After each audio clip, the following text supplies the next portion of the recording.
कोई भी काम अब लड़कियों के लिए लड़कों के लिए ऐसा बटा नहीं है। हमारे टाइम पर फिर भी ऐसा होता था कि लड़के ये काम करेंगे, लड़कियां ये काम नहीं करेंगी, लेकिन अभी ऐसा कुछ भी नहीं है। आप जिस काम को कर सकती हैं उस काम को लड़के कर सकते हैं, लड़के जिस काम को करेंगे वो काम लड़कियां भी कर सकती हैं। इसलिए मन में ये नहीं लाना है कि सर ये तो हमारे लिए नहीं बना है, ये सबके लिए बना है और सबके लिए ओपन है। आने वाले दिनों में इस बारे में आपको विचार करना है कि क्या चीज़ हमारे लिए हो सकती है या क्या चीज़ नहीं हो सकती।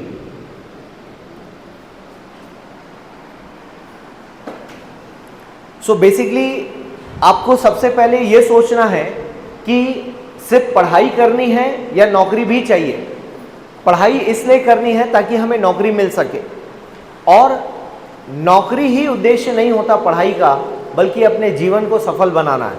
और सफल बनाने का मकसद केवल एक नहीं होता कि पैसा कमाना है। सफल होने का मतलब है कि मैं बढ़िया से खुश रहूं अपने जीवन में, और जो पैसा आ रहा है वो ईमानदारी से आए, इस तरह का प्रयास आपको करना है। 10वीं के बाद ये एक अच्छा ऑप्शन है। अभी देखिए ITI से आगे मैं समझाता हूँ। इसका फुल फॉर्म दिख रहा है, इंडस्ट्रियल ट्रेनिंग इंस्टीट्यूट, राइट। इसमें बेसिकली कोई भी तकनीकी चीज़ आपको सिखाई जाती है। ITI दिखने में इसका स्तर छोटा है, लेकिन काम बड़े बड़े होते हैं। होता क्या है कि आने वाले समय में हमारे देश को कौशल विकसित, मतलब कौशल युक्त मैन पावर चाहिए। ऐसे लोग चाहिए जिनको कोई टेक्निकल काम आता हो। जैसे एग्जांपल है कि ये छोटा सा प्रोजेक्टर आपके सामने है, इसको लगाना, इसको रिपेयर करने आना, बनाना, इसको हम टेक्निकल या स्किल बेस्ड काम कह सकते हैं। स्किल इसलिए चाहिए, स्किल को हिंदी में कौशल कहते हैं। स्किल इसलिए चाहिए कि जब कोई भी प्राइवेट कंपनी आपको जब नौकरी देती है तो वो लोग ये मांगते हैं कि आपको उस सब्जेक्ट का नॉलेज होना चाहिए जिसके लिए आप काम करने आ रहे हो। जैसे मान लो थोड़ी देर के लिए हम बात करें कि आपको किसी दुकान में नौकरी मिलेगी, तो दुकान वाला आपको नौकरी में क्यों रखेगा।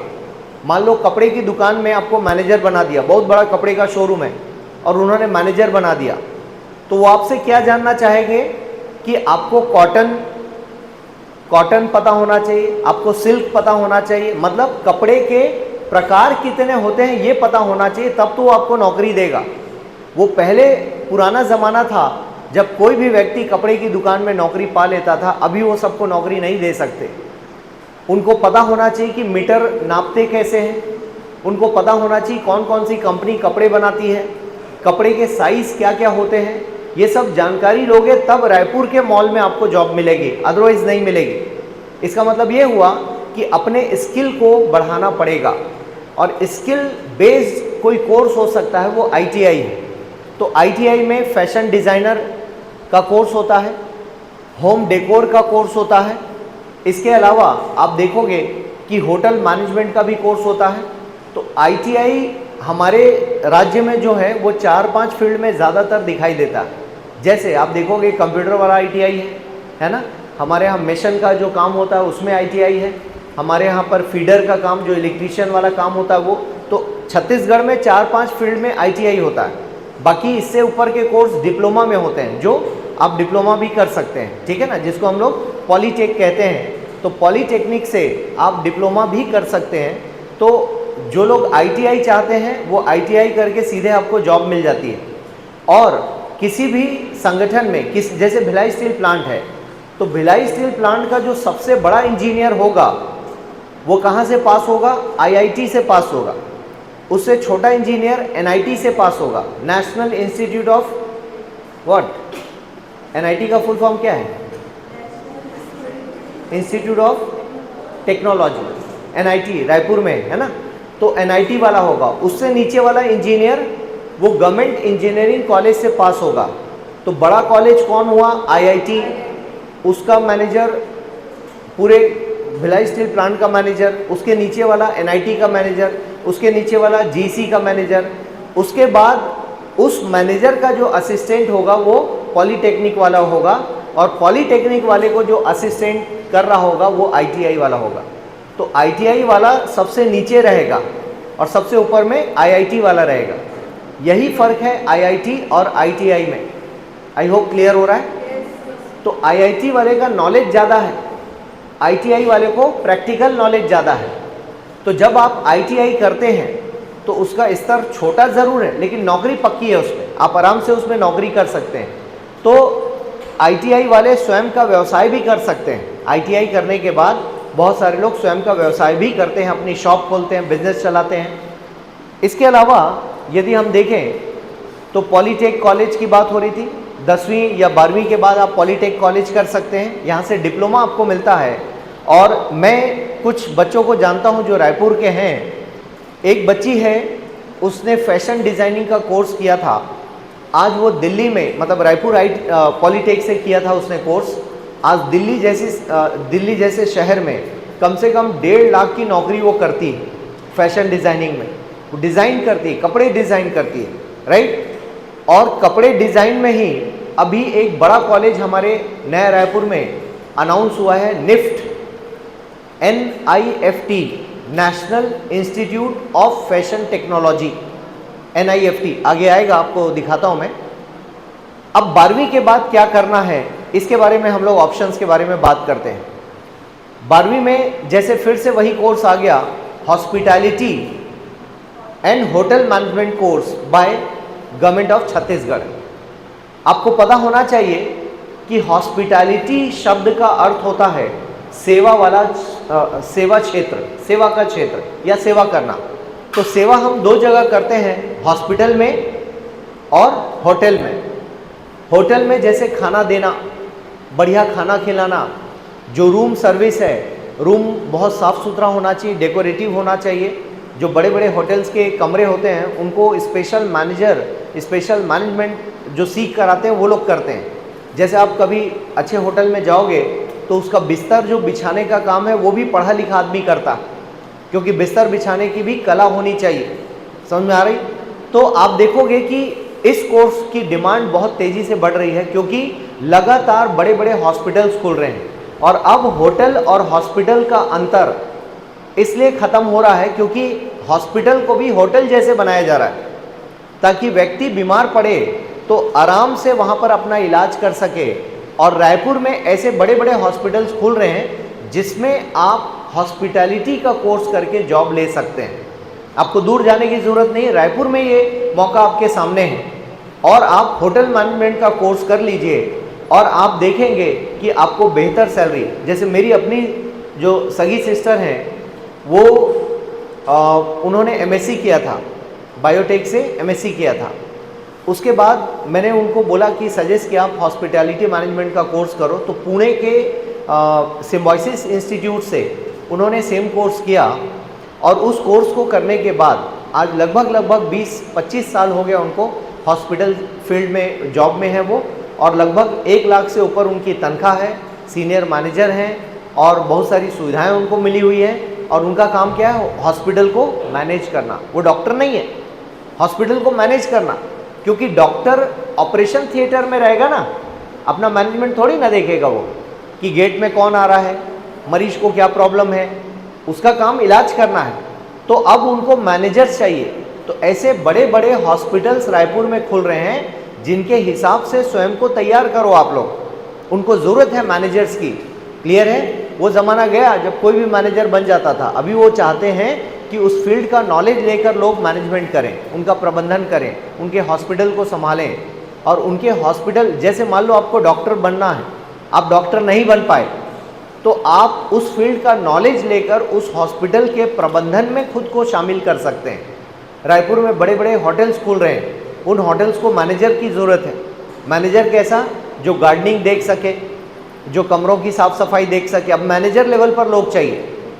आपको लग रहा होगा सर साफ़ सफाई तो छोटा काम है, काम छोटा नहीं है।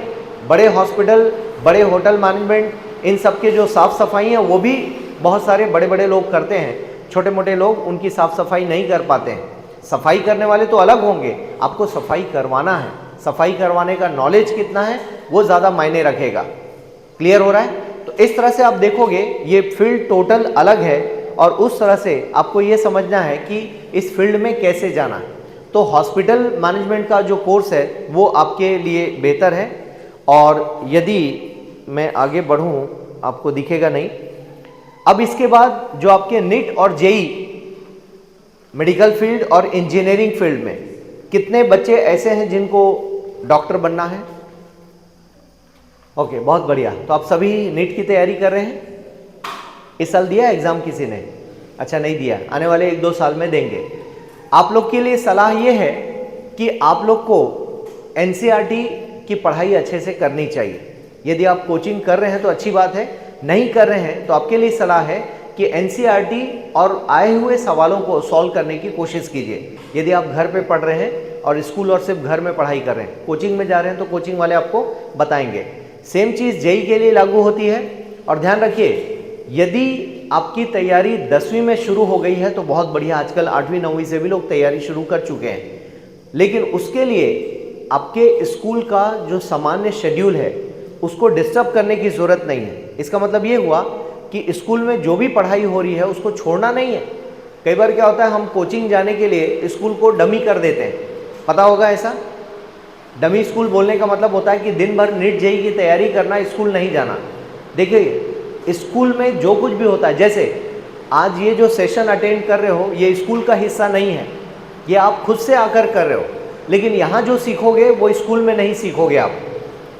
स्कूल में कुछ एक्टिविटीज़ ऐसी होती हैं जिसको कोचिंग वाले नहीं कराते हैं, जैसे कल्चरल प्रोग्राम, स्पोर्ट्स का इवेंट, वार्षिक उत्सव, सरस्वती पूजा, ये सब कोचिंग में नहीं है।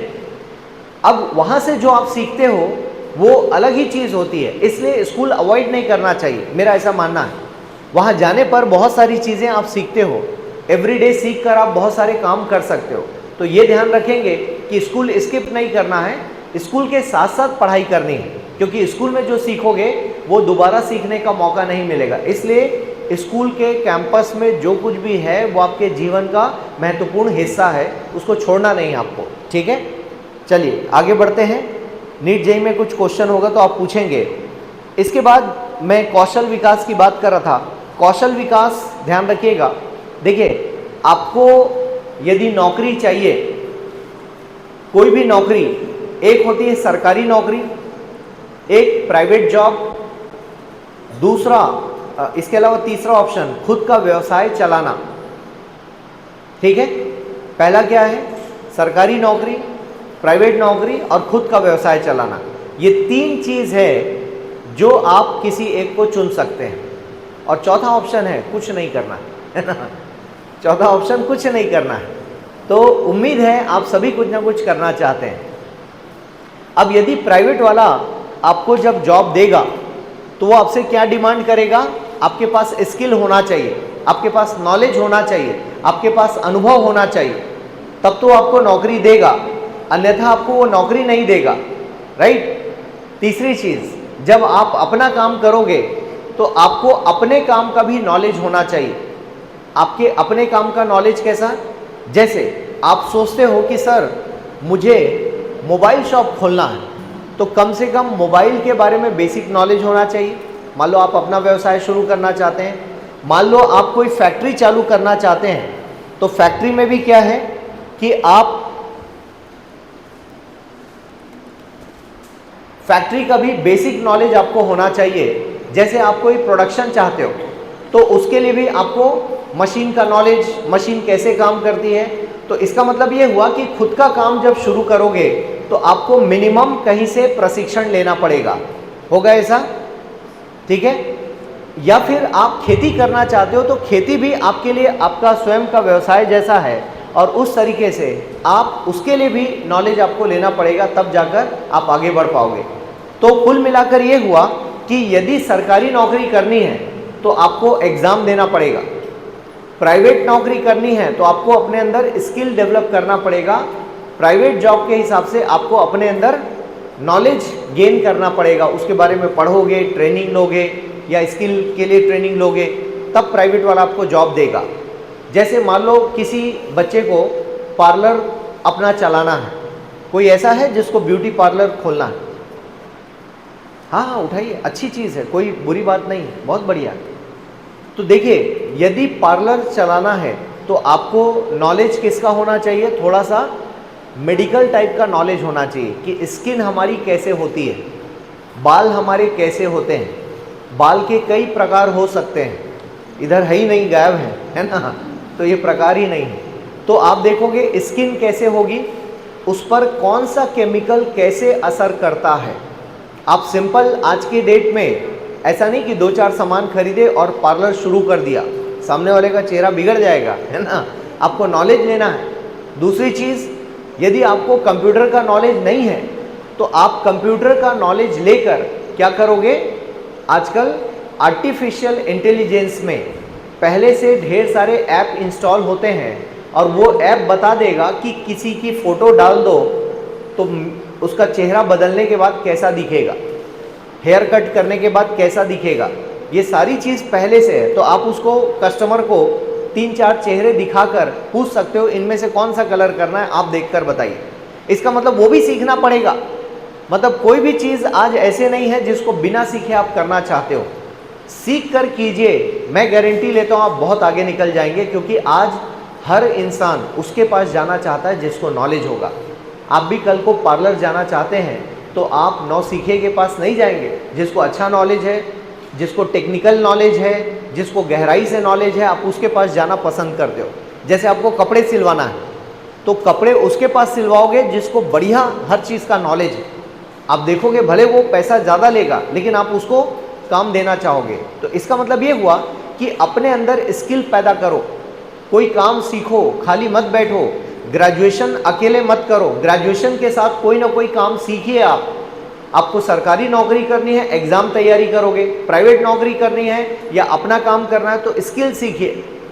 जैसे ग्राफिक डिज़ाइनर, मान लो आपको लगता है कि सर मुझे अपना काम करना है, घर बैठे काम करना है, तो आपको क्या करना होगा, ग्राफिक डिज़ाइनिंग का काम सीखना पड़ेगा। कंप्यूटर चलाना कैसे वो काम सीखना पड़ेगा। और नहीं सीखोगे तो कोई और जॉब लेकर चला जाएगा। और खाली बैठ के डिग्री के आधार पर आप सोचोगे कि आपको जॉब मिल जाए, तो मेरा मानना है अब धीरे धीरे उस तरह की जॉब ख़त्म हो रही है। कि आप गए बोले सर मैं बीकॉम किया हूँ, बीबीए किया हूँ, मुझे जॉब चाहिए, तो बोलेगा क्या करोगे, सर आप जो बोलोगे वो करूँगा। तो पूछेगा झाड़ू लगाओगे, तब आपके पास आंसर नहीं होगा। तो कोई भी काम करने वाला व्यक्ति अब डिमांड में नहीं है, स्पेसिफिक काम करने वाला व्यक्ति डिमांड में है कि सर ये 3 चीज़ है, इसका मैं एक्सपर्ट हूँ, आप इन तीनों में से कोई भी काम करवा के देख लीजिए, मैं परफेक्ट करके दूंगा। तो आप देखेंगे दुकान वाला आपको तुरंत जॉब देगा, फैक्ट्री वाला तुरंत जॉब देगा। क्लियर है। एक और बढ़िया उदाहरण देता हूँ, छत्तीसगढ़ का उदाहरण है। आकाश अग्रवाल जी बहुत फेमस व्यक्ति हैं छत्तीसगढ़ के, ज़ौफ़ मसाले, है ना, ZOFF। आप लोगों ने शार्क टैंक देखा है?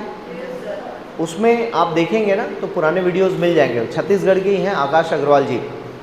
तो आपको जानकर आश्चर्य होगा कि पहले उनके घर में स्टील का काम होता था, ठीक है, लेकिन अचानक कोविड में उनको लगा कि मसाला एक ऐसा फील्ड है जिसमें आगे बढ़ा जा सकता है। क्लियर है।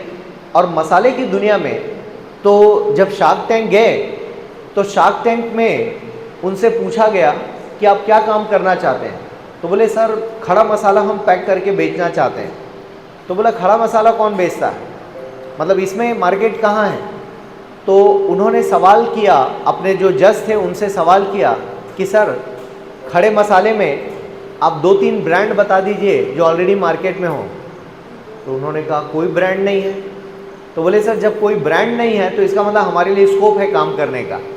जब कोई ब्रांड नहीं है मार्केट में, कि यदि कोई ऑलरेडी कंपनी काम ही नहीं कर रही है और कर भी रही है, तो जब आपको नहीं पता, आप लोग बड़े बड़े लोग बैठे हैं मार्केट के, जब आपको नहीं पता तो आम आदमी को तो वैसे भी नहीं पता। इसका मतलब ये हुआ कि जहाँ कोई ब्रांड नहीं है वहाँ पर ब्रांड बनाने का स्कोप है। और वहीं पर तालियां बजी और इमीडिएट वहाँ के एक इन्वेस्टर ने उनको पैसा दे दिया, कहा हम आपकी कंपनी में इन्वेस्टमेंट करते हैं और हम आपको गाइडेंस भी देंगे। इसी को हम लोग क्या बोलते हैं, स्टार्टअप। इसी को हम लोग क्या कहते हैं, स्टार्टअप। मतलब अपना कोई आइडिया लेकर व्यवसाय शुरू करना और उस व्यवसाय में किसी का निवेश ले लेना और उस निवेश के बदले उसको कुछ लाभ का प्रतिशत दे देना। समझ में आया। अब ज़ौफ़ मसाले, उरला जानते हैं, रायपुर में है जगह, उरला इंडस्ट्रियल एरिया। अभी हम लोग उनकी फैक्ट्री में होकर आए, तो वो क्या करते हैं, बाहर से जैसे साउथ इंडिया से इलायची मंगाए। अब इलायची तो खेतों में उगती है, मतलब उसको उगाया जाता है ना, लौंग है, इलायची है, सरसों है, और वो उसको खेतों से मंगाते हैं, अपने यहाँ साफ़ सफाई करवाते हैं और उसको अपने पैकेट में रेडी करके पाउच बना के भर के पैकिंग करके उसको बेच देते हैं बाहर। और मसाले का नाम क्या होता है? ज़ौफ़ मसाले। समझ में आ रहा है? अब हुआ क्या, उगाया किसने है इलायची? किसी किसान ने उगाया है। बेच कौन रहा है? ज़ौफ़ नाम की कंपनी बेच रही है। अब क्या होगा, धीरे धीरे आप क्या बोलेंगे, ज़ौफ़ का मसाला बहुत अच्छा है, जबकि खड़ा मसाला है, कुछ मिक्स भी नहीं किया, सिंपल इलायची पैक करके बेच दिया। आ रहा समझ में? आने वाले दिनों में धीरे धीरे पहचान बन जाएगी कि ज़ौफ़ मसाला काम करता है, बहुत बढ़िया मसाला है, जबकि उगा कौन रहा है? किसान उगा रहा है। तो ऐसे बहुत सारे काम हैं जिसको आप कर सकते हैं। ये एक उदाहरण दिया मैंने, उनको नॉलेज नहीं था, उन्होंने ट्रेनिंग ली, ट्रेनिंग लेकर काम शुरू किया और सीखा। और उन्होंने मज़े की बात MBA नहीं किया है, हाँ उनके परिवार में पहले से व्यवसाय था, तो उससे वहाँ उन्होंने सीख हासिल की और आगे बढ़े। तो कहने का मतलब ये हुआ कि जब तक आप किसी सब्जेक्ट के प्रति अपनी भागीदारिता नहीं दिखाएंगे, उसको सीखने का प्रयास नहीं करेंगे, तब तक हम आगे नहीं बढ़ सकते हैं। ठीक है, चलिए आगे बढ़ते हैं। और इसी स्किल डेवलपमेंट के बाद लाइवलीहुड कॉलेज भी होते हैं। छत्तीसगढ़ सरकार इस तरह के कॉलेज चला रही है जहाँ पर काम भी करना है और सीखना भी है, दोनों चीज़ें एक साथ हैं। इसके बाद छत्तीसगढ़ पुलिस में भर्ती के लिए एक करियर है और इस फील्ड में 12वीं के बाद आप जा सकते हैं। कांस्टेबल, देखो जब पुलिस भर्ती की बात होती है तो पुलिस भर्ती 4 चरणों में होती है। सबसे पहले कांस्टेबल स्तर जो सबसे नीचे का स्तर है, सेकंड होता है DSP लेवल पर, सॉरी सब इंस्पेक्टर लेवल पर। तो सब इंस्पेक्टर का भी exam Chhattisgarh public service commission लेती है, उसको SI का एग्ज़ाम बोलते हैं।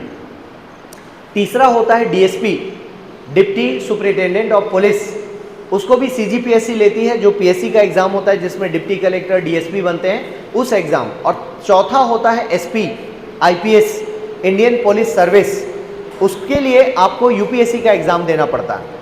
तो पुलिस में 4 चरणों में भर्ती होती है, कांस्टेबल, सब इंस्पेक्टर, DSP और SP, उसको IPS कह सकते हो, ठीक है ना। तो चारों स्टेज में सबसे लोअर स्टेज कांस्टेबल का है। तो जिनको पुलिस में जाना है या सेना में जाना है, आप 12वीं के बाद परीक्षा दे सकते हैं। तो 12वीं के बाद परीक्षा होती है, आजकल ग्रेजुएशन भी मांगने लगे हैं, तो आप ग्रेजुएशन के बाद इस एग्ज़ाम को दे सकते हैं। इसके लिए फिजिकल टेस्ट होता है, दौड़ना भागना पड़ेगा। और जिनको भी जाना है, आपको वैसे भी फिटनेस मेंटेन करनी चाहिए, सुबह थोड़ा एक्सरसाइज करना चाहिए, सभी के लिए, है ना। और पुलिस में जाना है या सेना में जाना है तो विशेष तौर पर आपको फिजिकल टेस्ट पास करना पड़ेगा। नीट का एग्ज़ाम, इसके बारे में हमने बात कर लिया। जेई का एग्ज़ाम, ये भी बात कर लिया। जेई एडवांस आप सभी जानते ही हैं। NDA का एग्ज़ाम होता है, ये NDA की बिल्डिंग दिख रही है आपको, ये पुणे में है, खड़गवासला नाम की जगह है पुणे में, महाराष्ट्र का जो पुणे है वहाँ पर ये जगह है। और वहीं पर आप देखोगे NDA की ट्रेनिंग होती है, नेशनल डिफेंस एकेडमी। NDA का फुल फॉर्म होता है नेशनल डिफेंस एकेडमी। और जिन बच्चों का 11th 12th में फिजिक्स, केमिस्ट्री, बायो या मैथ्स हो, PCM या PCMB, तो वो बच्चे इसका एंट्रेंस दे सकते हैं, केवल साइंस वाले दे सकते हैं। तो यहाँ पर आर्ट्स और कॉमर्स के लिए दरवाज़ा बंद हो जाता है इस फील्ड में, बाकी फील्ड में ओपन है, राइट। तो जिनको भी लगता है सेना में जाना है तो NDA का एग्ज़ाम आप देंगे कब? 12वीं के बाद। और उम्र होनी चाहिए 16 से 19 साल, उसके बाद आप नहीं दे सकते NDA। तो इस तरह से ये लोग क्या करेंगे, आपको UPSC एग्ज़ाम लेगी तो क्वेश्चन ज़्यादातर NCERT बेस्ड जाएंगे। और इसके बाद भारत सरकार आपको अपने पास रखेंगी और 4 साल वो लोग कॉलेज की पढ़ाई करवाएंगे, 4 साल कॉलेज की पढ़ाई कराएंगे। इस बीच आपकी ट्रेनिंग चलेगी और 4 साल के बाद वो लोग आपको क्या करेंगे, जिसको नौसेना में जाना है, जिसको भारतीय सेना में जाना है और जिसको वायु सेना में जाना है, ऐसे जहाँ जहाँ जाना है आपको भेज दिया जाता है और फिर वहाँ जाके अलग से ट्रेनिंग चालू होती है आपकी। क्लियर है? 4 साल वो लोग अपने पास रखेंगे, ट्रेनिंग देंगे और डिग्री देंगे आपको कॉलेज की। और उसके बाद आपको नौसेना, थल सेना या जल सेना, जिसमें भी जाना है उसमें आपको भेज देंगे वो लोग। किसके बाद? NDA के बाद। आया समझ में प्रोसेस? और आप ऑफिसर बनते हैं, सेना में जो अधिकारी बनते हैं इसी तरह से बनते हैं। चलिए आगे बढ़ते हैं। अब इसके बाद NDA का एग्ज़ाम 16 से 19 साल तक दे सकते हैं और 12वीं वाले बच्चे एग्ज़ाम दे सकते हैं। फैशन की बात कर रहा था मैं, तो फैशन एक बढ़िया इंडस्ट्री है, आने वाले दिनों में काफ़ी ग्रोथ है इसमें, और हम लोग कुछ भी हो जाए कपड़े खरीदना बंद नहीं करते, और कपड़ों की ज़रूरत हमेशा होती है। नए नए डिज़ाइनर कपड़े आपको चाहिए, और जो भी कपड़े हम लोग पहनते हैं इसको कोई ना कोई डिज़ाइन कर रहा होता है, तो डिज़ाइनर की ज़रूरत बहुत ज़्यादा होने लगी है स्थानीय स्तर पर भी। अभी रायपुर में एक काम शुरू हुआ है कि रायपुर में कपड़े बाहर से आते हैं, डिज़ाइन रायपुर में हो रहे हैं और यहीं बनाकर वो लोग बेच रहे हैं। क्लियर है? तो आप कपड़े सिलने की फैक्ट्री, कपड़े बनाने के नहीं, सिलने की फैक्ट्री खोल सकते हो। यदि आपको नॉलेज है, इंटरेस्ट है, तो आप बड़ी बड़ी कंपनी के लिए कपड़े सिल कर देने का काम कर सकते हैं। उसके लिए आपको नॉलेज होना चाहिए कि जो मेज़रमेंट दिया जाएगा वो कैसा होगा, और रायपुर में ये काम हो रहा है। यदि आपको इंटरेस्ट है फैशन वाले फील्ड में तो आप जा सकते हैं, और बहुत अच्छा फील्ड है, राइट, नौकरी भी है। और भारत सरकार ने अभी डिसाइड किया कि छत्तीसगढ़ में national institute of fashion technology, NIFT बोला जाता है, NIFT का इंस्टीट्यूट खोला जा रहा है नया रायपुर में, घोषणा हो चुकी है। इसके लिए 12वीं के बाद एग्ज़ाम होगा, 12वीं के बाद एंट्रेंस होगा, और उस एंट्रेंस में आपको गणित पूछा जाएगा, रीजनिंग पूछा जाएगा, इंग्लिश पूछा जाएगा, करंट अफेयर्स पूछा जाएगा, और थोड़ा सा फैशन वाला पूछा जाएगा। क्लियर है? और इन सभी के लिए रायपुर में कोचिंग की शुरुआत हो चुकी है। इसलिए जिनको भी इंटरेस्ट है 12वीं के बाद, लेकिन ध्यान रखना तैयारी आपकी कब शुरू होगी, 10वीं, 11वीं, 12वीं, क्योंकि मैथ्स, अंग्रेजी, जनरल नॉलेज ये सब पढ़ना पड़ेगा आपको। और इन सब तैयारी के साथ आप 12वीं के बाद एग्जाम देंगे और प्रवेश परीक्षा देकर यदि आपके रैंक्स अच्छे आए, वैसे देश भर में 15 से 20 NIFT के इंस्टीट्यूट्स हैं, उसको निफ्ट कहा जाता है, national institute of fashion technology. ये देखिए, राइट, कौन दे सकता है? Candidate should have completed the 12th standard from any recognised board with an age not exceeding, 24 साल से ऊपर नहीं होनी चाहिए।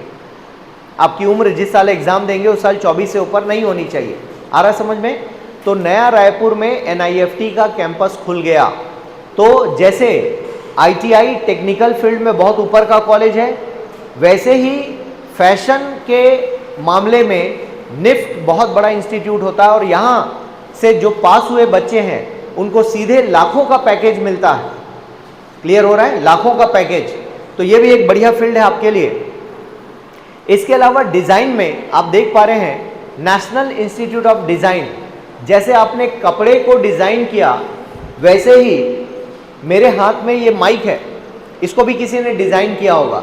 मेरे हाथ में ये पावर पॉइंट प्रेजेंटर है, इसको भी किसी ने डिज़ाइन किया होगा। क्लियर है? ये बगल में स्पीकर चल रहा है, इसको भी किसी ने डिज़ाइन किया होगा। आप जिस चेयर में बैठे हैं उसको भी किसी ने डिज़ाइन किया होगा। तो डिज़ाइनिंग वाले इंस्टीट्यूट देश भर में तेज़ी से बढ़ रहे हैं, और इस फील्ड की डिमांड बढ़ रही है। जैसे कभी आपने वाटर बॉटल ध्यान दिया होगा, है ना, बॉटल में यहाँ पकड़ने का ग्रिप होता है, उसको भी किसी ने डिज़ाइन किया होगा। तो ऐसे डिज़ाइनिंग इंस्टीट्यूट अलग से होते हैं जहाँ पर डिज़ाइनिंग का नॉलेज वालों को लिया जाता है। अब इसमें कौन जा सकता है? जिनको आर्ट में इंटरेस्ट है। कोई है आपके बीच में जो पेंटिंग बनाता हो, आर्टिस्ट हो? एनीवन? हाथ उठाइए। यस, वेरी गुड, एक बच्चा है। और कोई नहीं? हाँ, 2। चिंता मत करो, पेंटिंग बनवा के नहीं देखेंगे हम लोग, है ना। तो जिनको इंटरेस्ट है वो इस फील्ड में जा सकते हैं, लेकिन इसकी तैयारी 11वीं 12वीं, क्योंकि 12वीं के बाद प्रवेश परीक्षा होगी, और प्रवेश परीक्षा के लिए कोचिंग रायपुर में खुल चुकी है।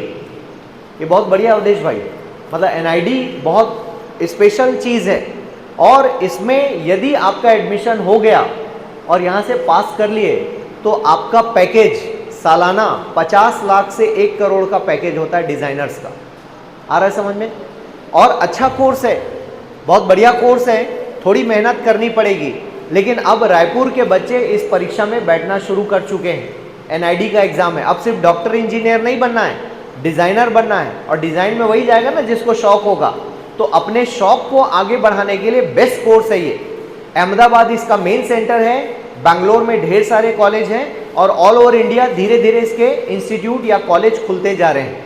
तो नेशनल इंस्टीट्यूट ऑफ डिज़ाइन हर तरह की चीज़ को डिज़ाइन करना, जैसे यहाँ के लोगों को फिल्म वाले उठा के ले जाते हैं उनका सेट डिज़ाइन करने के लिए। सेट देखा होगा ना फिल्म में, पीछे बनाते हैं, बैकग्राउंड बनाते हैं, वो सब रेडीमेड बनाया जाता है उसको भी डिज़ाइन करने वाले यहीं से लोग होते हैं और उनको नॉलेज होता है डिज़ाइनिंग का। और इंटरनेशनल मार्केट भी बहुत बड़ा है और हमारे इंडिया में डिज़ाइनिंग का कोर्स बहुत अच्छा होता है, फॉरेन से भी बढ़िया हमारे देश में सिखाया जाता है, इसलिए एनआईडी को पूरी दुनिया में जाना जाता है। तो इसका एंट्रेंस एग्ज़ाम होता है 12वीं के बाद। बच्चों ध्यान रखना, आप में से जो लोग 12वीं पास कर चुके हैं ठीक है, जो लोग नहीं किए हैं, इंडिया के ज़्यादातर प्रवेश परीक्षाएं 12वीं में होती हैं, मतलब 12वीं के बाद। लेकिन फॉर्म कब भरा जाएगा? जिस साल आप 12वीं में हैं उसके नवंबर दिसंबर में फॉर्म निकल जाते हैं।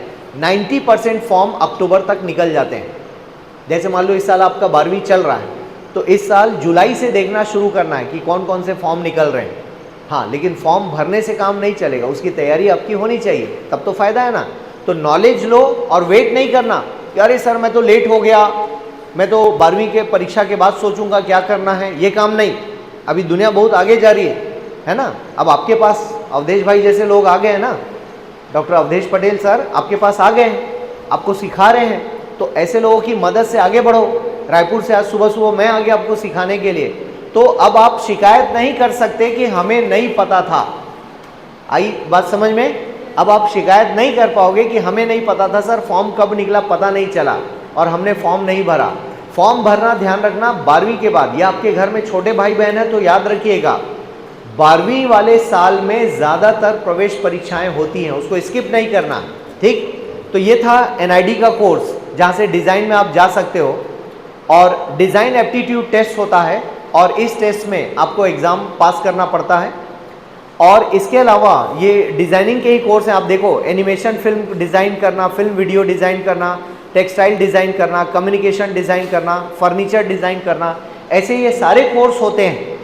तो फर्नीचर भी आसान नहीं है, जिस चेयर में आप बैठे हो वो कंफर्ट कितना होगा नहीं होगा, ये सब कुछ डिज़ाइन किया जाता है, उसके अनुसार आजकल फर्नीचर या सोफ़ा बनाए जाते हैं।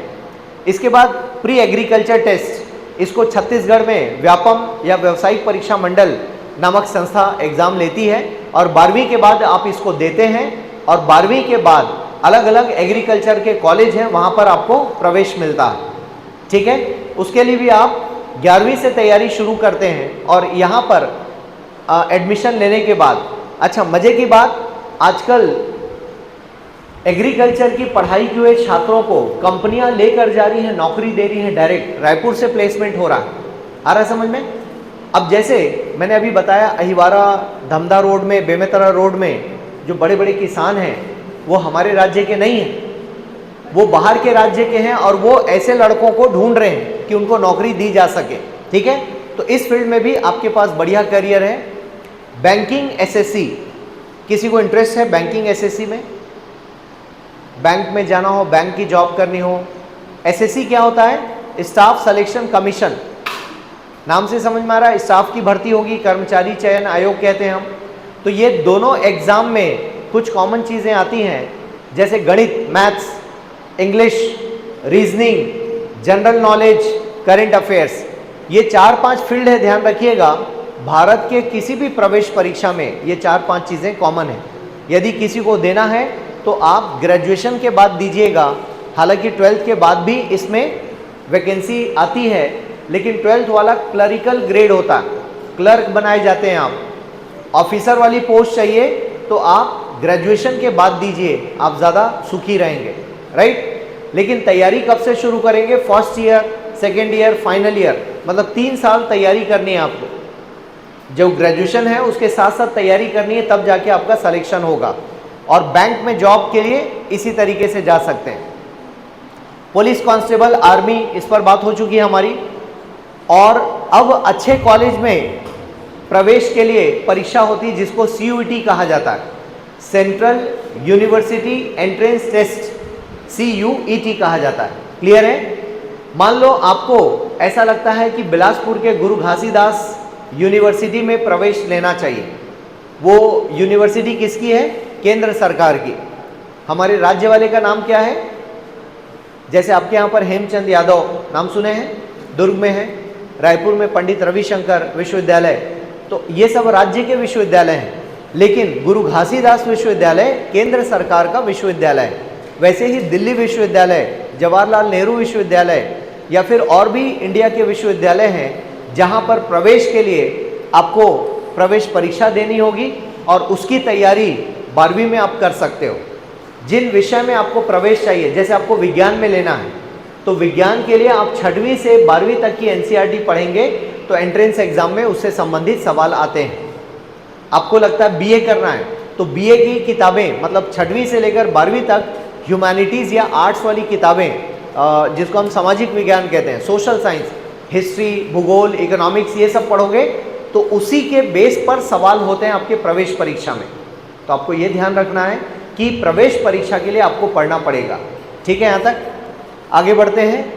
ये एग्ज़ाम होता है 12वीं के बाद लॉ की पढ़ाई के लिए, CLAT, common law admission test कहा जाता है। ये नया रायपुर में जो कॉलेज है उसकी फ़ोटो है ये, और इसमें लॉ मतलब आप एडवोकेट बन सकते हैं, जुडिशरी, न्यायपालिका, जज बनने के लिए आप इस कॉलेज में एडमिशन ले सकते हैं। और इस कॉलेज में कानून की पढ़ाई होगी, लॉ की पढ़ाई होगी, और इसके प्रवेश परीक्षा के लिए आपको 11वीं से तैयारी शुरू करनी होगी। क्लियर हो रहा है? तो 11वीं के बाद इस फील्ड में आप जा सकते हैं, तैयारी कर सकते हैं, और इसको कहा जाता है CLAT, common law admission test, और NLU कहा जाता है, नेशनल लॉ यूनिवर्सिटी। तो नया रायपुर में भी एक यूनिवर्सिटी है और भारत में कुल 15 यूनिवर्सिटीज़ हैं ऐसे अलग अलग। तो आपको कहीं भी एडमिशन मिल सकता है। आप रायपुर चाहोगे तो रायपुर में रिजर्वेशन भी है छत्तीसगढ़ वालों के लिए, 50% रिजर्वेशन छत्तीसगढ़ के लिए कि आप एंट्रेंस देंगे तो आपको नया रायपुर एडमिशन मिल जाएगा। यहाँ से निकलने के बाद बड़ी बड़ी कंपनी के एडवोकेट बन सकते हैं, उनके लीगल एडवाइज़र बन सकते हैं, या फिर आप अपने खुद का व्यवसाय शुरू कर सकते हैं लॉ के मामले में। ये CUT की बात हो गई, और दिल्ली, JNU और BHU जैसे यूनिवर्सिटी में आप जा सकते हैं। ग्रेजुएशन के बाद आपके पास ऑप्शन है पोस्ट ग्रेजुएशन करने का, MBA करने का, MA, MSc, ये जितने भी M वाले कोर्स हैं ये सब क्या हैं? मास्टर डिग्री कोर्स हैं। 3 साल ग्रेजुएशन करेंगे 12वीं के बाद, उसके बाद 2 साल का मास्टर डिग्री होता है।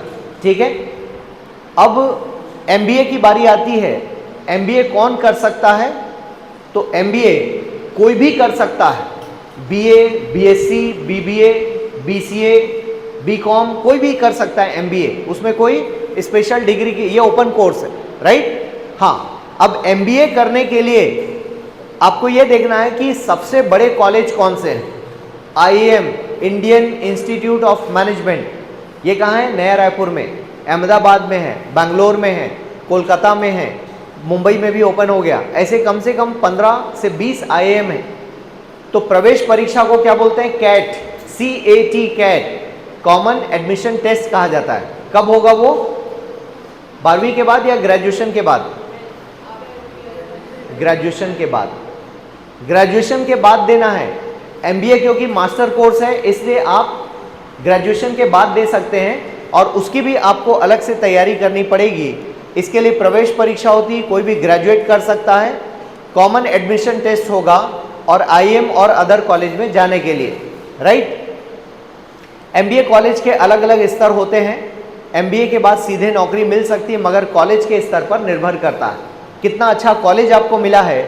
उसके बाद पोस्ट ग्रेजुएशन करके असिस्टेंट प्रोफेसर के लिए जा सकते हैं, कॉलेज में आप लेक्चरार लग सकते हैं। ठीक है, उसका भी एग्ज़ाम होता है, और उस एग्ज़ाम को हम लोग नेट का एग्ज़ाम बोलते हैं, नेशनल एलिजिबिलिटी टेस्ट कहते हैं। ये कब दे पाओगे आप? PG के बाद। PG मतलब पोस्ट ग्रेजुएशन। पहले कॉलेज करोगे 3 साल का, फिर PG करोगे 2 साल का, उसके बाद नेट दोगे। जिस सब्जेक्ट में आप PG करोगे उस सब्जेक्ट में नेट का एग्ज़ाम दोगे। नेट पास करने के बाद फिर कॉलेज की वैकेंसी निकलती है, तो आप वहाँ फॉर्म भर के इंटरव्यू देने जा सकते हो। क्लियर है? और क्या बन जाओगे? कॉलेज के टीचर या प्रोफेसर बन जाओगे। ठीक है, तो कॉलेज वाले टीचर्स को हम प्रोफेसर कहते हैं। तो ये भी एक मामला हो गया। नेट का एग्ज़ाम कौन दे सकता है? PG, और उसी विषय में जिसमें PG आपने किया है आप नेट का एग्ज़ाम दे सकते हैं। ठीक है, और उसके प्रोफेसर बन सकते हैं। यदि आपके नंबर अच्छे आए तो भारत सरकार मतलब UGC हर महीने आपको 25,000 2 साल तक देगी। उसी को JRF कहा जाता है, जूनियर रिसर्च फेलोशिप। यदि आपके नंबर अच्छे आए नेट में तो 2 साल तक 25,000 रुपये महीना आपको भारत सरकार देगी। क्लियर है? रिसर्च करने के लिए। अब कॉम्पिटिटिव एग्जाम्स की बात करें, गवर्नमेंट जॉब स्टेट लेवल की बात करें तो व्यापम एक संस्था है, व्यावसायिक परीक्षा मंडल, ये परीक्षा लेती है। इसकी परीक्षाएं ज़्यादातर ग्रेजुएशन के बाद वाली हैं, लेकिन वैकेंसी जो निकलती है रेगुलर नहीं है, कभी कभी निकलती है। और यहाँ से जो जॉब आप करते हैं वो जॉब मंत्रालय में, जॉब छत्तीसगढ़ में मंत्रालय जो है नया रायपुर में, वहाँ पर जॉब निकलती है। जैसे ये हमारी छात्र हैं, हमारे इंस्टीट्यूट में आई, छत्तीसगढ़ राज्य कृषि विपणन बोर्ड रायपुर के अंतर्गत सहायक संचालक। अब इसके लिए क्या करना था आपको? ग्रेजुएशन करना था। ग्रेजुएशन के बाद कोई भी दे सकता था। ये हमारी पाथ की स्टूडेंट हैं मोनिका उरांव, और अभी रिसेंटली पास किए हैं। क्लियर है? और मज़े की बात, तैयारी करते करते समय हो गया, फिर इनकी शादी हो गई, बच्चे हो गए, फिर भी इन्होंने हाथ नहीं छोड़ा, बोला मुझे करना है, और फिर से पढ़ाई शुरू की शादी के बाद। और अभी रिसेंटली उनको पोस्ट मिली है, तो ये पाथ में आई थी। ये हमारा इंस्टीट्यूट आप देख सकते हैं, इनका इंटरव्यू भी आप देख सकते हैं यूट्यूब में, पाथ के यूट्यूब चैनल में।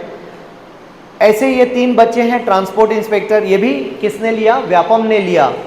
तो CGPSC ट्रांसपोर्ट सब इंस्पेक्टर का एग्ज़ाम होता है टेक्निकल का, ये हर साल नहीं निकलती, हर दूसरे तीसरे साल वैकेंसी आती है। इन सब में बच्चों ध्यान रखना कि आपको इंजीनियरिंग की डिग्री चाहिए, ये वाले में, टेक्निकल वाले में। तो छत्तीसगढ़ में बहुत सारी सरकारी नौकरी निकलते हैं, हर किसी के लिए निकलता है, बशर्ते आपको ये ध्यान रखना है कि आपको नॉलेज कितना है। ये वो सभी बच्चे जिन्होंने इस परीक्षा को पास किया है, और आप देख पा रहे हैं Bhupendra Kumar transport sub inspector. इसके अलावा राज्य न्यायपालिका विज्ञान प्रयोगशाला, क्लियर, लैब असिस्टेंट की पोस्ट निकलती है व्यापम के थ्रू। पुलिस मुख्यालय में जॉब निकलती है। आदिम जाति अनुसूचित के अंतर्गत छात्रावास अधीक्षक, ये भी वैकेंसी व्यापम लेता है। ऐसे कई सारे पद हैं जिनको व्यापम के थ्रू आप दे सकते हो।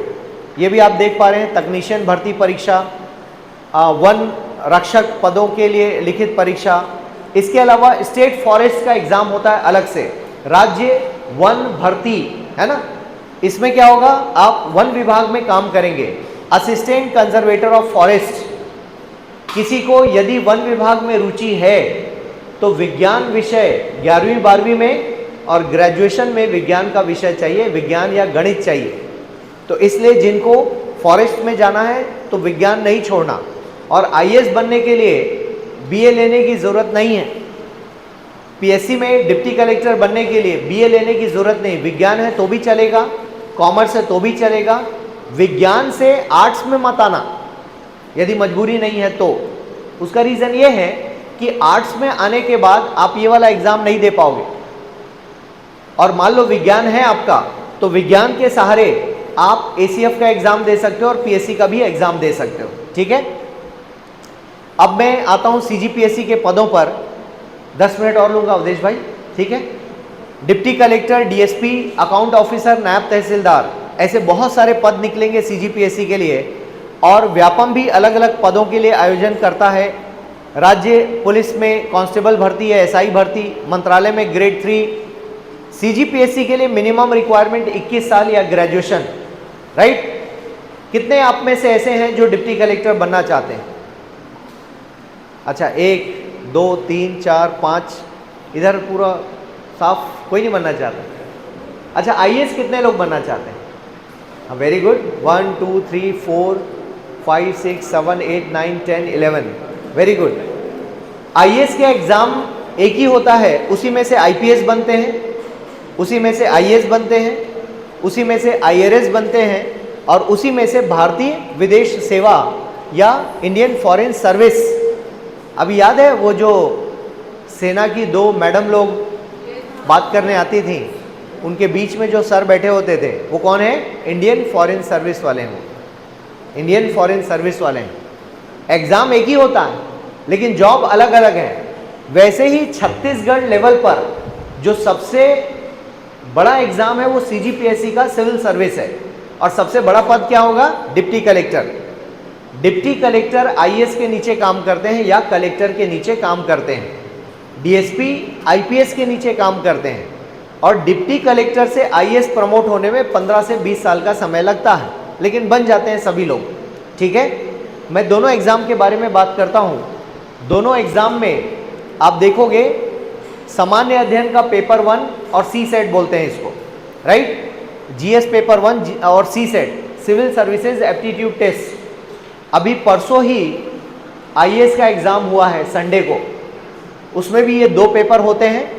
लेकिन छत्तीसगढ़ में जब ये पेपर होता है तो पहले पेपर में 50 सवाल छत्तीसगढ़ से भी पूछे जाते हैं, लेकिन भारत में मतलब यूपीएससी वाला जब एग्ज़ाम होता है तो उसमें नहीं पूछा जाता, उसमें इंडिया लेवल के क्वेश्चंस आते हैं, राइट। और पेपर कैसा होगा, ऐसे ओएमआर शीट पर होता है, ये दिख रहा है। 4 ऑप्शन में से एक आपको टिक करना होगा, इसको ओएमआर शीट बोलते हैं, ओएमआर।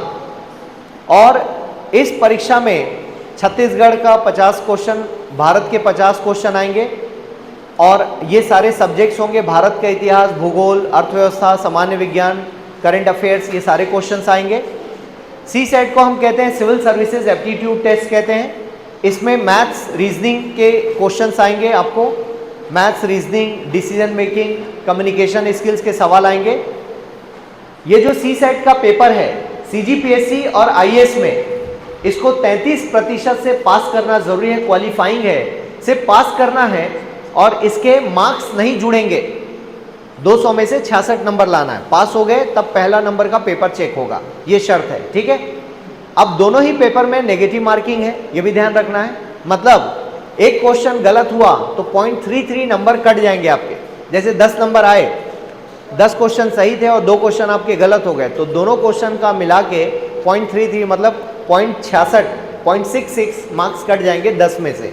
आ रहा समझ में? ये नेगेटिव मार्किंग होता है और ये अच्छा होता है इसलिए क्योंकि जो सीरियस कैंडिडेट है वही सिलेक्शन लेगा, तुक्के वाले पास नहीं करते हैं।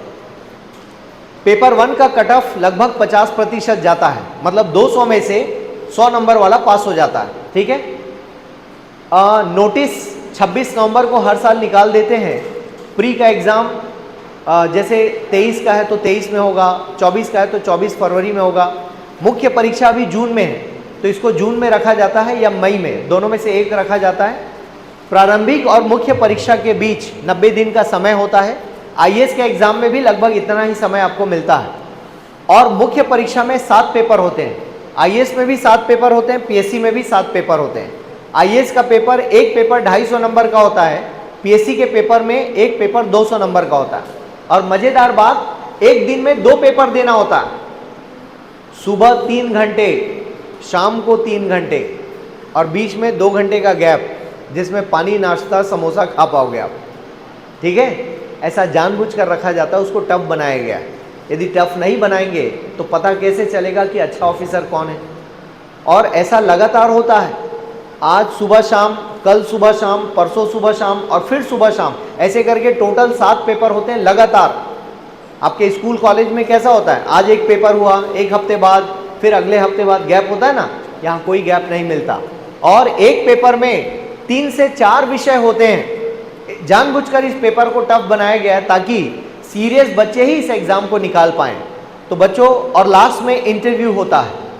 अब इंटरव्यू का राउंड बड़ा मजेदार होता है। आजकल आप YouTube में बहुत सारे वीडियोस देखते होंगे इंटरव्यू वाले, देखा है आप लोगों ने? हाँ, तो ऐसे इंटरव्यू का मतलब ये होता है वो आपकी पर्सनालिटी से कुछ जानना चाहते हैं। क्लियर है? जैसे हम लोग एक एक्सपेरिमेंट करते हैं, कोई आना चाहेगा सामने, फटाफट 2 मिनट के लिए आप आओगे? आ जाओ बच्चे। ठीक है, आप मेरे सामने हो। ठीक है, अब मैं कुछ सवाल करता हूँ, आप उसका जवाब देंगे। आपका नाम क्या बेटा? दीक्षा जी? दीक्षा। अच्छा, दीक्षा का, हाँ जी, अच्छा माइक एक और है हमारे पास। ठीक है, ठीक है, हाँ बढ़िया।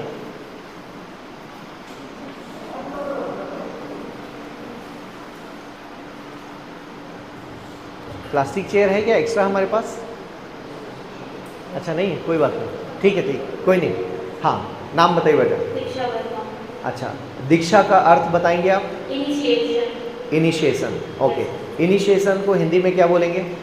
सर, इस दीक्षा का कई मतलब है, किसी सेरेमनी की तैयारी करना या फिर त्याग करना, सेक्रीफाइस भी मेरे नाम का मतलब। बहुत बढ़िया। पिताजी क्या करते हैं? अच्छा, चेयर है हमारे पास। जी जी ठीक है, बैठो बैठो, ठीक है। Thank you sir. आप कहाँ से हैं बेटा? I am from Bijapur south. Saja से ही हैं प्रॉपर? बीजापुर। अच्छा ठीक है। आपकी पढ़ाई कहाँ तक हो चुकी है? सर अभी मैं 11th पढ़ूंगी। 11th पढ़ेंगे। Yes sir. क्या करना चाहती हैं आगे पढ़ाई करके? फिलहाल तो मेरा स्ट्रीम बायो है, बट मैं एक बार सिविल सर्विसेज एग्जाम दिलाना चाहती हूँ। आईएएस का एग्ज़ाम देना है? Yes, very good. आईएएस क्यों बनना चाहती हैं? सर मुझे सोसाइटी में बहुत सारी कमियाँ दिखती है और ये मेरा ड्रीम भी है। मीन उस लेवल तक मुझे पहुँचना है और उस सोसाइटी में चेंजेस भी करना है। That is why I want to become an IAS officer. क्या किस तरह के change, what kind of changes you want to bring? Sir जैसे कि मैं मेरे को एजुकेशन वाले फील्ड में थोड़ा इम्प्रूवमेंट करना है और सिविल्स में कुछ करना है। एजुकेशन में क्या कमी दिखाई देती है आपको? मेनली 10th के बाद अपन को सिर्फ 4 स्ट्रीम दिए जाते चूज करने को। मीन स्टूडेंट बाइंड हो जाता है सिर्फ 4 सब्जेक्ट में जाने के लिए। और अभी मेरे को एक्सपीरियंस था, मैं आगे जैसे जैसे मैं पढ़ूंगी मेरे एक्सपीरियंस बढ़ेंगे तो, लेकिन मैं कुछ चेंजेस करना चाहूँगी। Very good. New education policy के बारे में कुछ जानते हैं? National education policy? या सर अभी इसमें फोकस किया जाता है कि स्टूडेंट ज़्यादा अपनी सहभागिता दे पढ़ाई में। मीन मेरे actually I am from Navodaya Vidyalaya, सो वहाँ वेरी गुड। वहाँ बताया जाता है मैं मतलब हमारे प्रिंसिपल आते हैं, देन अपन को इसके बारे में बताया कि टीचर सिर्फ क्लास में खड़ा रहेगा, अब हमारे पास पूरा स्मार्ट बोर्ड और सब कुछ, तो क्लास में टीचर कम पढ़ाएगा और बच्चे ज़्यादा पढ़ाएंगे। मीन बच्चे को अपना स्किल और एवरीथिंग दिखाना है और ऐसा होता भी है। कई एक्टिविटीज़ करवाई जाती है जिससे अब हमारा डेवलपमेंट होता है। बहुत बढ़िया। नवोदय विद्यालय के बारे में क्या जानती हैं आप? सर ये गवर्नमेंट के द्वारा खोला गया स्कूल है। अगर अब हमें इस पे ये जाना है तो हमें 5th क्लास में पेपर दिलाने होंगे। Main first paper 5th class में होता है, सेकंड पेपर 9th में भी होता है और थर्ड 11th में भी होता है। इस CBSE कोर्स है, इसमें पूरा NCERT का कोर्स पढ़ाया जाता है। बाकी स्कूल और नवोदय में क्या फ़र्क है? सर एक्चुअली CBSE लेवल का है, NCERT पढ़ाई जाती है। यहाँ ओवरऑल डेवलपमेंट पे फोकस किया जाता है। कैसे? क्या ये रेसिडेंशियल है? सर हमारा शेड्यूल ही वैसा बनाया जाता है और बीच बीच में बहुत सारी एक्टिविटी करवाई जाती है और बड़े बड़े ऑफिसर्स भी हमारे यहाँ आते हैं, जैसे कि अभी यहाँ हो रहा है, तो हमें एक्सपीरियंस हो जाता है। Very good. आपकी हॉबी क्या है बेटा? Sir walking, walking, reading books. Books कोई बता पाएंगे जो लास्ट आपने पढ़ाई की है? 400 days। 400 डेज। क्रक्स क्या था उस बुक का?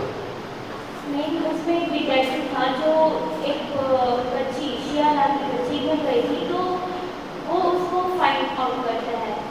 और वेरी उसे एक्चुअली उसके पेरेंट्स इस प्रोफेशन से खुश नहीं थे, लेकिन जैसे जैसे उसने इस प्रोफेशन में काम किया तो उसे पता चला कि वो काफ़ी अच्छे लेवल का डिटेक्टिव है और फिर वो इसी फील्ड में आगे बढ़ा और एक बहुत बड़ा डिटेक्टिव बन गया।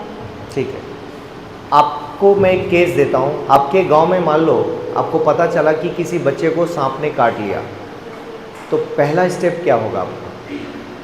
सर मैं उनके पेरेंट्स को मतलब जो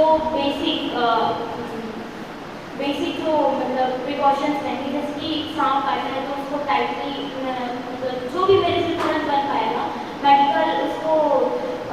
मेडिकल मैं खुद करने की कोशिश करूँगी इलाज। उसके बाद मैं उसको तुरंत डॉक्टर के पास ले जाने के लिए सजेस्ट करूँगी, या फिर अगर मुझसे बन पाता है तो मैं खुद उनको ले जाऊँगी। वेरी गुड, तालियां हो जाए। थैंक यू, बहुत बढ़िया, शाबाश। सो आपने देखा, एक छोटा सा हमने सैंपल आपको दिखाया कि इंटरव्यू कैसे कंडक्ट होता है। बैठ जाओ बच्चे। थैंक यू, बहुत बढ़िया। एक बार और तालियां बजाइए।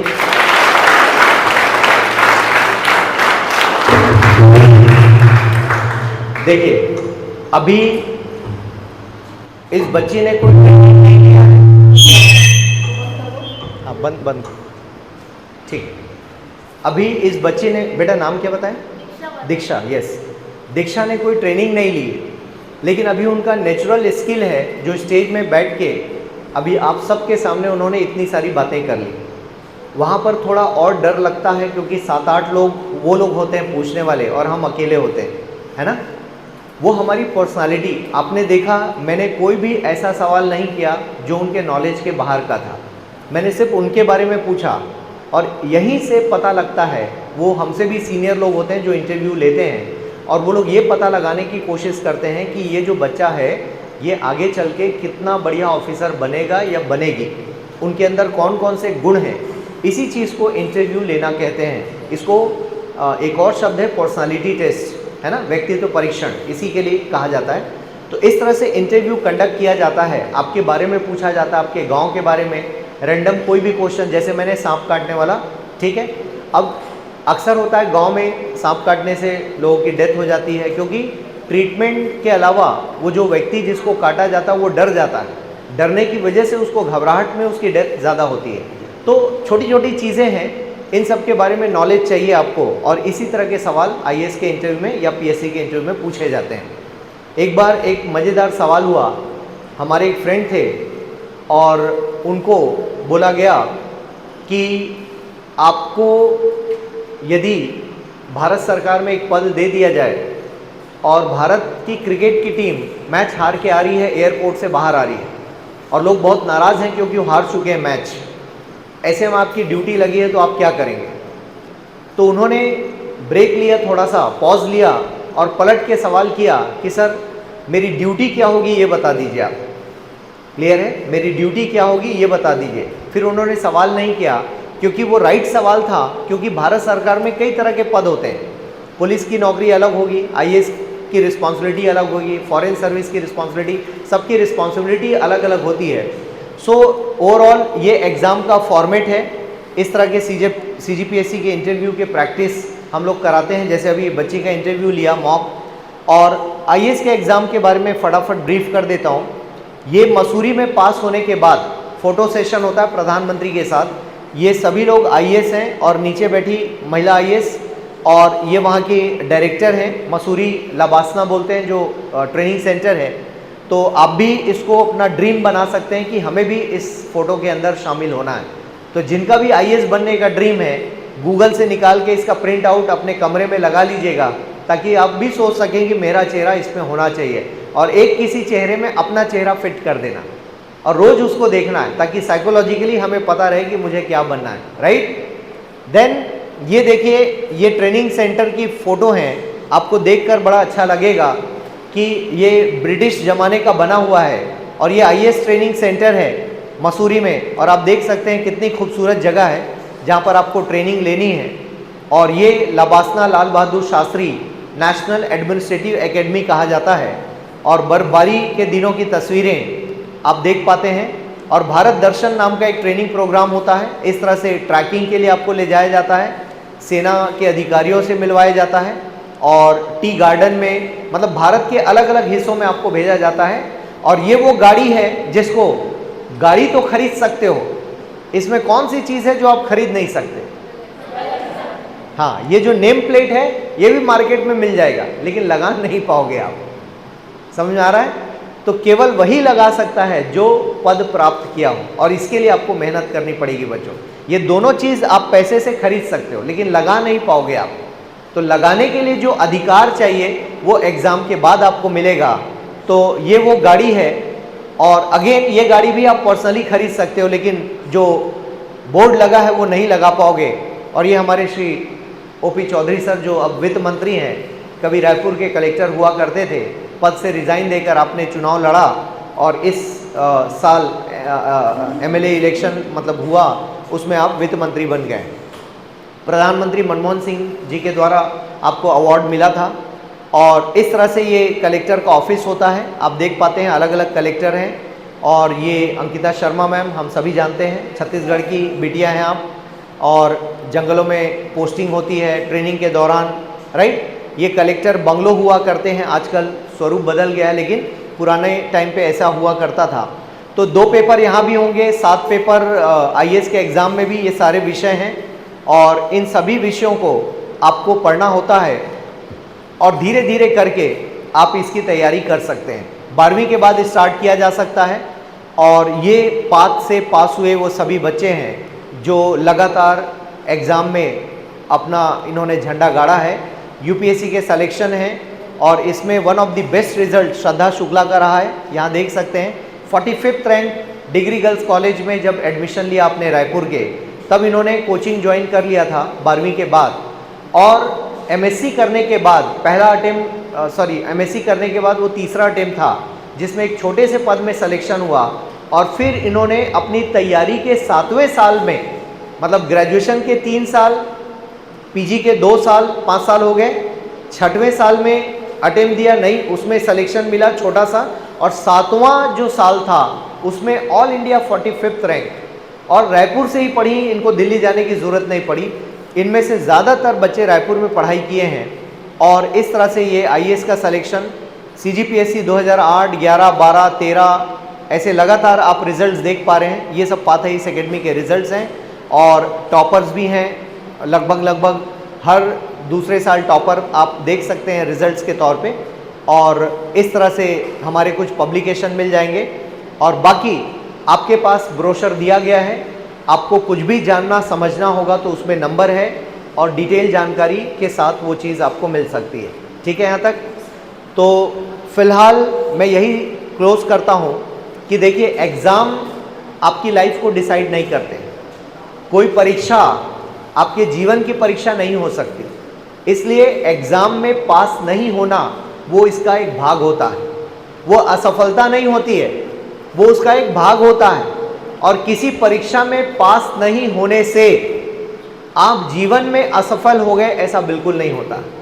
मैं आईएएस के एग्ज़ाम का फेलियर हूँ, लेकिन जब एग्ज़ाम क्लियर नहीं हुआ तो मैंने पढ़ाना शुरू किया।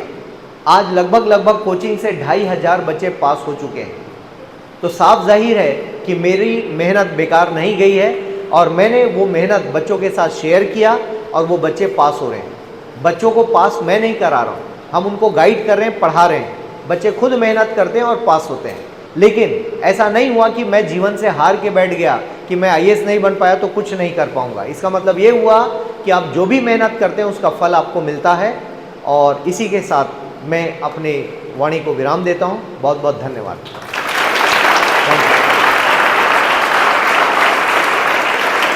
क्वेश्चन रिपीट करना चाहूँगी जो मैं कुछ दिन पहले की थी। हाँ। अगर इस तरह की बेसिक प्रिपरेशन करें ताकि वो फिर से नहीं पाए।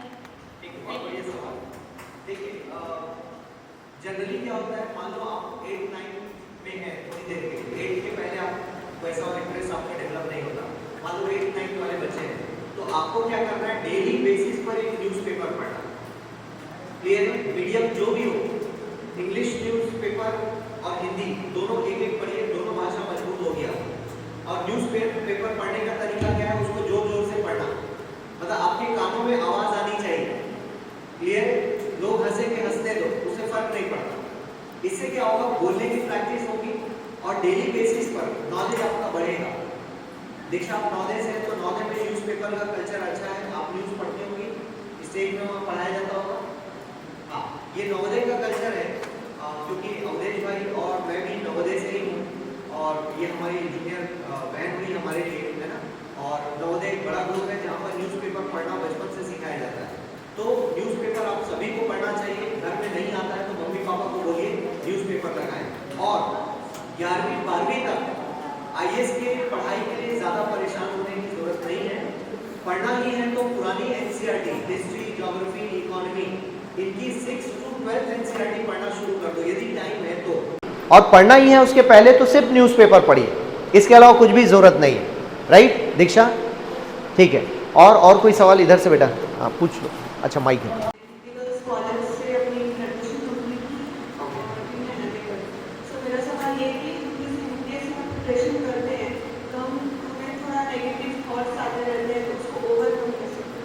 बहुत बढ़िया। तो आप यहाँ रह के तैयारी कर रही हैं अभी? ओके, ठीक, वेरी प्लीज।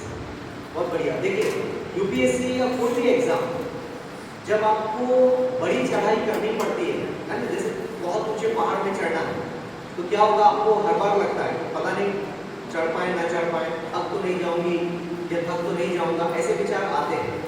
लेकिन ये सामान्य है, बिल्कुल घबराने की जरूरत नहीं। ऐसे टाइम में क्या करना है कि जो काम बहुत अच्छा लगता है उसको 1-2 घंटे के लिए करना है। जैसे मान लो गाना गाना अच्छा लगता है तो गाना गाने की प्रैक्टिस कीजिए। आपको लगता है लूडो खेलना अच्छा लगता है तो लूडो। स्क्रीन टाइम मत बढ़ाओ, मतलब नहीं तो आप बोल सकते हो सर मुझे ना इंस्टा चलाना है, तो इंस्टा में स्क्रीन टाइम मत बढ़ाओ, कुछ और करो, बुक पढ़ लो, दौड़ लो, मेडिटेशन कर लो, कुछ ऐसा काम करो जो किताब से हट के हो। और फिर ये सोचो कि मेरे जीवन का लक्ष्य क्या है, राइट। हर बार वीडियो देखने की जरूरत नहीं, आंख बंद करके खुद के बारे में सोचो कि मुझे जीवन में क्या चाहिए। तो आपको चाहिए आईएएस का पद, और आईएएस के पद के लिए क्या है, बहुत कड़ी मेहनत चाहिए। कड़ी मेहनत का मतलब ये नहीं कि जान चली जाएगी, कड़ी मेहनत का मतलब यही है कि डेली का शेड्यूल बनाना है, टाइम पर पढ़ने बैठ जाना है, टाइम पर खाना खाना है, टाइम पे सोना, ये कड़ी मेहनत है, और वो हम लोग कर नहीं पाते, राइट। तो इसलिए घबराने की जरूरत नहीं है। और जब भी ऐसा लगे तो हम जैसे एक्सपर्ट हैं इस फील्ड के, जो आपको बीच बीच में गाइड कर सकते हैं। तो आज के पहले आपके पास कौन थे मुझे नहीं पता, आज के बाद आपके पास ये नंबर्स हैं, जब मर्जी उठा के फोन लगा लो और आप बोल सकते हैं मुझे अमित सर से बात करनी है। पढ़ता है जी, लेकिन ना मतलब वो बोलता है कि मैं गवर्नमेंट जॉब करूँगा, बढ़िया। लेकिन मैं नहीं समझ पाती हूँ उसको कौन सा गवर्नमेंट जॉब में डालना है, मैं उसकी तैयारी करवाऊँ। मैं खुद नहीं गाइडलाइन दे पा रही हूँ। ठीक है, और वो बोलता है कि मुझे भी समझ नहीं आ रहा है कि मैं क्या मतलब कौन सा जॉब में जाऊँ, लेकिन मैं गवर्नमेंट जॉब करूँगा बोलता है। ठीक है मैडम। देखिए अभी तो वो 8वीं में है ना, अभी तो योग्य भी नहीं हुआ। उसको एक ही चीज़ कराइए कि उसको अभी आप सिंपल न्यूज़पेपर पढ़ाइए। इसके बाद क्या होगा, जैसे हम लोग ये वाला प्रोग्राम किए हैं और भी ऐसे कई प्रोग्राम्स होते रहते हैं, दूसरे लोग भी करते होंगे। ये मतलब होशियार है मैथ्स में, जी, तो उनको जैसे कि मतलब मैथ्स पाने के बाद क्या मतलब लेना पड़ेगा, मैथ्स में है। अभी उसको ना आप 10th तक आगे बढ़ने दीजिए, 10th के बाद मेरे पास लाइएगा। अभी भी उसकी क्यूरियोसिटी मैं दूर कर दूंगा, कोई दिक्कत नहीं। लेकिन क्या है, अभी बहुत जल्दबाजी होगी किसी चीज़ को डिसाइड करना, तो अभी उसको पढ़ने दीजिए, मैथ्स लेकर 12वीं करने दीजिए उसको, ठीक है ना। उसके बाद हम लोग बैठे हैं, मैं कहीं नहीं जा रहा हूँ, अवधेश भाई कहीं नहीं जा रहे हैं, हम लोग यहीं हैं छत्तीसगढ़ में। क्योंकि अभी कुछ भी उसको डिसाइड करना जल्दबाजी, मैं बोल दूं कि बेटा तुम पायलट बनो, तो वो उसके मन पे अननेसेसरी दबाव है, उसको आगे बढ़ने देते हैं। 11वीं 10वीं में लाइए ना, मैं 10वीं में मैं आपको गाइड कर दूंगा उस बच्चे से बात करने के बाद कि उसको किस फील्ड में जाना चाहिए। सिस्टम के बारे में क्या समझते हैं, और अगर आपको चेंज करना चाहे तो इसमें क्या चेंज करना चाहेंगे? पहले तो तालियां बजाओ। सवाल बड़ा भी है और बहुत अच्छा सवाल भी है। इंडियन एजुकेशन सिस्टम अपने आप में काफ़ी बढ़िया और पुराने ज़माने से इसको देखा जा सकता है। यदि हम पुराना सिस्टम देखें तो गुरुकुल सिस्टम था, जिसमें हम लोग नैसर्गिक मतलब नेचुरल लर्निंग पर ज़्यादा फोकस करते थे। जैसे पेड़ों के नीचे बैठ गए और हमने नेचर के बारे में बात किया, नदी के किनारे जाकर नदी के बारे में पढ़ना सीखा। ये सब हमारे पुराने स्टाइल का एजुकेशन था। अभी वहाँ से लेकर हम एआई तक की यात्रा करने जा रहे हैं, आर्टिफिशियल इंटेलिजेंस, जिसमें आप जो भी चाहते हो सब कुछ पॉसिबल है और सेकेंड्स में पॉसिबल है। तो एजुकेशन का ये जो बदलाव है ये संभव हो पाया तकनीक की वजह से और हमारे पुराने लोगों के ज्ञान की वजह से। अभी जो वर्तमान व्यवस्था है उसमें कुछ दोष तो है, लेकिन उस दोष को ठीक कैसे किया जाए इसके बारे में बहुत सारे लोग प्रयास कर रहे हैं। इसमें सबसे इम्पोर्टेंट चीज़ है कि एजुकेशन हमें लाइफ में खड़ा होना सिखा दे। इसका मतलब हमारे अंदर आत्मविश्वास डाल दे, या फिर हम जो जॉब चाहते हैं क्या वो जॉब हमको मिल जाएगी। सिर्फ डिग्री लेना मकसद नहीं होना चाहिए। और जो अभी नेशनल एजुकेशन पॉलिसी है, राष्ट्रीय शिक्षा नीति, उसका उद्देश्य यही है कि शिक्षा को सिर्फ डिग्री तक या प्रमाण पत्र तक सीमित नहीं करना है, बल्कि इससे आगे कि हम किसी आइडिया को बिजनेस की शक्ल देते हैं, उसी को स्टार्टअप कहा जाता है, ठीक है। एनआईटी रायपुर में मैं इस प्रोग्राम के बाद एक नंबर दे दूंगा, उस नंबर पे टच में रहना। वहाँ पर हर महीने स्टार्टअप को लेकर कुछ ना कुछ प्रोग्राम होता है, ओपन होता है, कुछ पेमेंट नहीं करनी है, तो समय निकाल के रायपुर जाओ और उस प्रोग्राम को अटेंड करो। दूसरी चीज़, स्टार्टअप के बारे में आप गूगल में पढ़ सकते हैं। सबसे पहले तो आपके पास कोई एक अच्छा आइडिया होना चाहिए जिससे व्यापार व्यवसाय खड़ा किया जा सके, स्केलेबल व्यवसाय, राइट। जैसे अभी मसाले का मैंने उदाहरण दिया, ऐसे आपके दिमाग में भी कुछ आ सकता है। तो पहले आइडिया होना चाहिए, आइडिया को मैच्योर करो, उसके बारे में लिखो, उसके बारे में बातचीत करो, एक्सपर्ट से सलाह लो। नया रायपुर जैसे मैंने बताया एनआईटी में वो सेंटर है, तो एनआईटी में हमारे नौदैन भाई हैं अभिजीत शर्मा जो उसके सीईओ हैं, मैं उनका नंबर दूंगा, उनसे आप जाकर मिल भी लेना और वो आपको ऐसे नॉलेज भी देंगे बहुत बढ़िया, मुझसे ज़्यादा नॉलेज उनके पास है, राइट। तो पहले आइडिया जनरेट करो, आइडिया के ऊपर काम करो, फिर अच्छे लोगों से मिलो। अभी इन्वेस्टर की मत सोचो, पहले आइडिया जनरेट करो। क्लियर है? आइडिया पे काम करो। 50 आइडिया लिखो, उनमें से एक काम का होगा। 100 आइडिया लिखो, उनमें से 2 काम के होंगे, राइट। तो पहले आइडिया पर काम करो बच्चे। तो प्रायोरिटी आइडिया है अभी कुछ, अच्छा आइडिया भी जनरेट हो चुका, उसके बारे में राइटअप लिखो और इस प्रोग्राम के बाद मिलना, मैं आपको और डिटेल समझा।